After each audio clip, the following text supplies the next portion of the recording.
Menimbang bahwa untuk menjatuhkan pidana terhadap terdakwa, maka perlu dipertimbangkan terlebih dahulu keadaan yang memberatkan dan yang meringankan. Keadaan yang memberatkan, terdakwa tidak merasa bersalah. Perbuatan terdakwa telah menimbulkan keresahan dan mencederai umat Islam. Perbuatan terdakwa dapat memecah kerukunan antar umat beragama dan antar golongan. Keadaan yang meringankan, terdakwa belum pernah dihukum. Terdakwa bersikap sopan di persidangan. Terdakwa bersikap kooperatif selama mengikuti proses persidangan.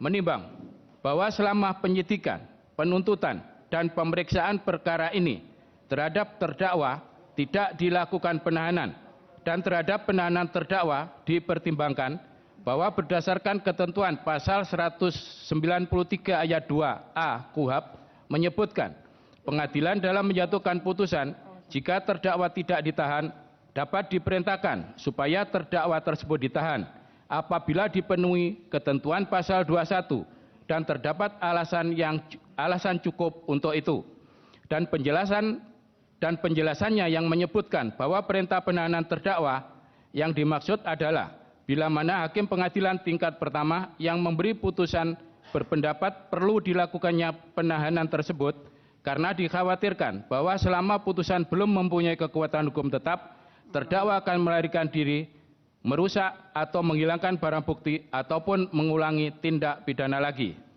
Menimbang bahwa pasal 21 ayat 4A KUHP menyebutkan penahanan tersebut hanya dapat dikenakan terhadap tersangka atau terdakwa yang melakukan tindak pidana dan atau percobaan maupun pemberian bantuan dalam tindak pidana tersebut. Dalam hal tindak pidana itu diancam dengan pidana penjara 5 tahun atau lebih. Menimbang bahwa berdasarkan pertimbangan pengadilan, terdakwa telah dinyatakan terbukti melakukan tindak pidana sebagaimana tersebut dalam pasal 156 huruf A KUHP dengan ancaman pidana penjara selama-lamanya 5 tahun. Menimbang bahwa pasal 197 ayat 1 huruf K KUHP menyebutkan bahwa surat putusan pemidanaan menyebutkan perintah supaya terdakwa ditahan atau tetap dalam tahanan atau dibebaskan.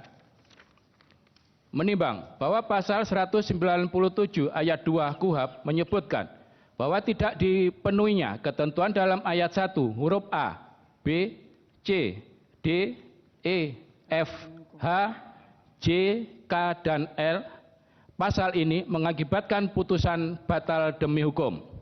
Menimbang bahwa berdasarkan uraian pertimbangan tersebut di atas, pengadilan menetapkan agar terdakwa ditahan. Menimbang bahwa terhadap barang bukti yang diajukan oleh penuntut umum, oleh karena semua barang bukti tersebut telah disita untuk dijadikan sebagai barang bukti dalam perkara ini, dan semua barang bukti tersebut ada kaitan dengan tindak pidana yang didakwakan, maka pengadilan sependapat dengan penuntut umum bahwa semua barang bukti tersebut harus tetap terlampir dan menjadi bagian dari berkas perkara. Demikian pula terhadap semua barang bukti yang diajukan oleh penasihat hukum.